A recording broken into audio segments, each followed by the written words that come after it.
Like you said, nakipagtulungan si Baek Jun-ki kay Chon So-jin pero biktima rin siya. Pinatay ni Judante ang mga magulang niya. Ikinulong siya sa mental hospital at nawalan siya ng pag-asa for 27 years. So, baka bigyan ko pa siya ng chance pag nawala yung addiction niya sa pagsusugal. Tumubig kayo! Kakausapin ko si Logan! Logan! Pakiusap, wag mo akong dalhin sa asawa ko! Mabuti pang mamatay na lang ako sa kamay mo ngayon. Ayoko mamatay sa bugbog sa bahay ko. Sana matay ang anak ko. Maawa ka. Pangako, wala akong gagawin kay Eunbyul. Titingnan ko lang talaga siya mula sa malayo. Si Eunbyul lang ang buhay ko. Mamamatay ako pag hindi ko siya nakita. Nawala ko man si Michelle, pero si Eunbyul kaya ko paligayahin. Hindi ko siya pwedeng ibigay sa walang yung Sojin na yun. Makinig ka. Magpagamot ka muna. At bukod doon, hindi ka na pwedeng lumapit kay Ha Eunbyul kahit kailan. Saka na ako magde-decide kung anong gagawin ko sa'yo after ng treatment mo. Hindi, Logan. Mr. Hong. Ay, Logan, nagmamakaawa ko sa'yo. Hindi, Logan. Pakiusap, Logan. Sa totoo lang, naaawa rin ako sa kanya. Nilayasan niyang asawa niyang mapangabuso. Ang kaso, yung anak niyang si Michelle, naghintay sa kanya na bumalik siya. Hanggang sa namatay sa lamig. Si Michelle, malaking pagkakahawi kay Eunbyul. Alex, yeah. Bago ka bumalik sa US, meron lang sana akong request.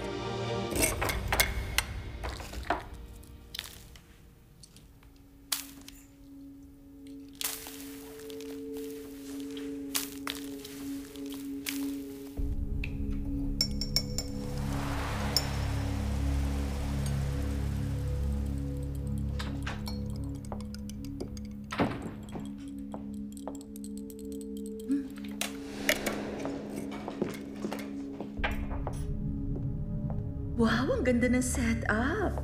Ikaw bang nag-ayos nito lahat? Seriously, ang ganda ng ginawa mo. Nagustuhan niyo? Oo, sobrang nagustuhan ko. Ang ganda talaga. Mami, gusto mo mag-toast tayo? Oo naman.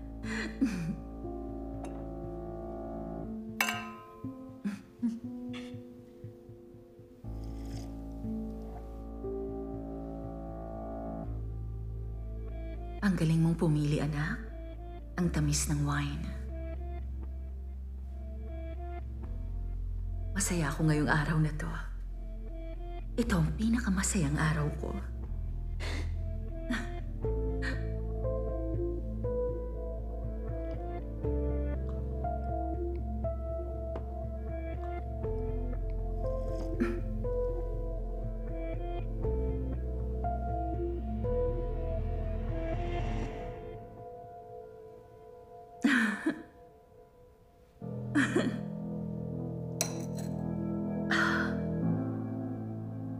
Nagigilty ako sa mama ni Rona na nagligtas ng buhay ko kaya sana makalimutan mo na lahat.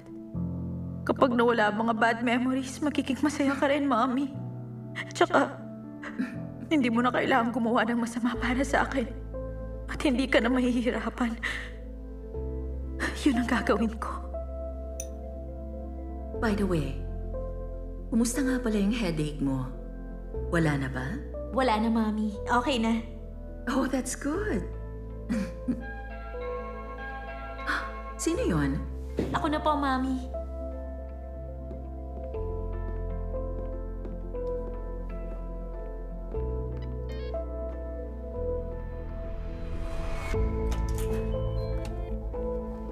Mami, yung portrait natin!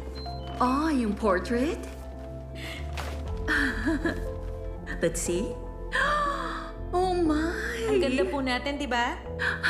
Eunbyul, sweetheart, ang ganda mo rito. Darating ang araw na hindi mo na ako maaalala. Kapag dumating ang panahong yun, naalagaan kita. Ako ang magiging mommy mo. Kahit kailan, hindi kita iiwan. Promise yan. Mami, mukhang happy ka dito. Yes, of course. Katabi ko ang baby ko eh. Saan natin to lalagay? Secretary Do, kasama ko si Undiol ngayon. Unless urgent yung sasabihin mo sa... Kumalat ang rumor na